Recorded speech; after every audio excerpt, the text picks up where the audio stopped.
साथमा छ यो सोयाबिन हो।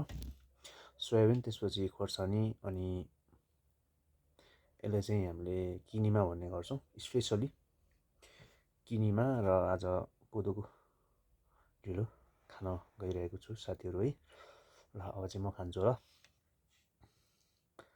अब म खान्छु। यो खोर्सानी चाहिँ साइड लगाइदिउँ।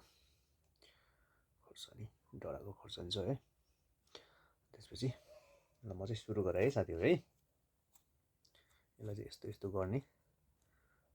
मजाले मस्किन छ कि यार, पिरो पिरो देख्छ त।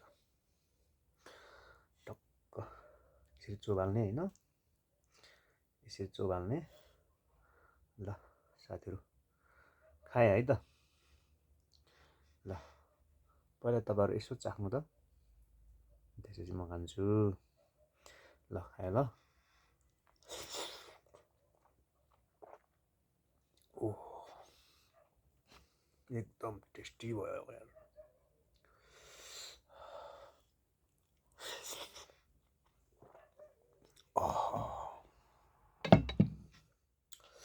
पानी हाल्ने प्लस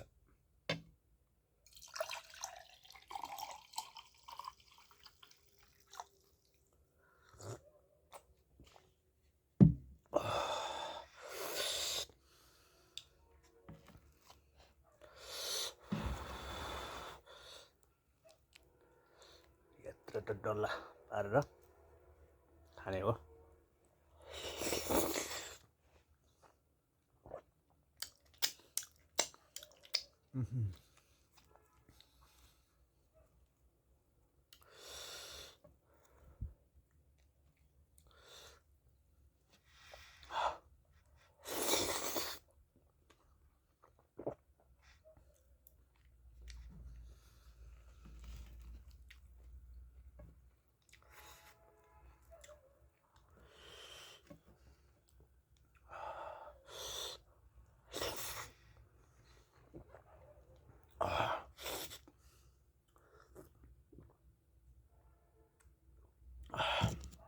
यो किनिमा र ढिँडो तपाईँहरूलाई कतिको मनपर्छ साथीहरू?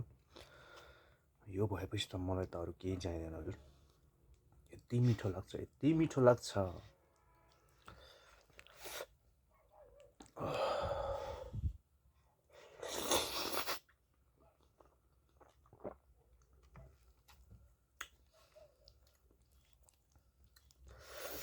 एकदम टेस्टी।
किनिमा चाहिँ अलिक बाक्लो भएछ, ठिकै छ।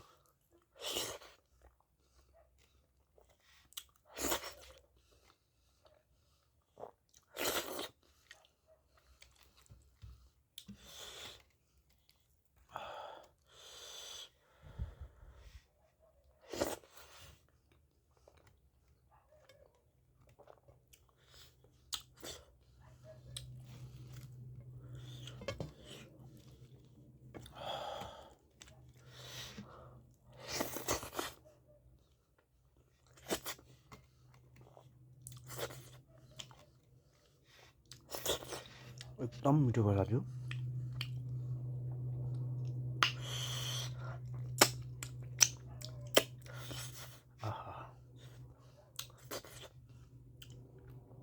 आज नि सोयाबिन हालेर खाइदिउँ न त भनेर बनाएको मिठै भएछ, एकदम मिठो छ साथीहरू,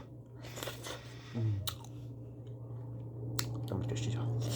तपाईँहरू पनि यस्तै मनपर्छ भने यसरी नै बनाएर खानुहोस् है साथीहरू है।